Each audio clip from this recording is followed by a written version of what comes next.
Председатель Халк Маслахаты Туркменистана Гурбангулы Бердумухамедов встретился с исполнительным директором Восточного комитета германской экономики Михаэлем Хармсом.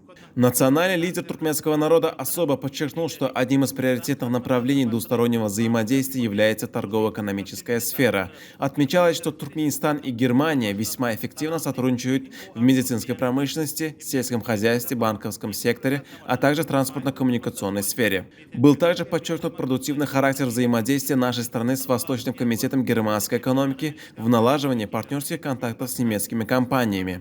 В рамках встречи Герой Аркадак пригласил исполнительного директора Восточного комитета германской экономики гораздо шире использовать имеющийся потенциал, в частности, в области передовых технологий, зеленой энергетики, строительства инклюзивных и умных городов и подчеркнул готовность рассмотреть конкретные предложения со стороны комитета.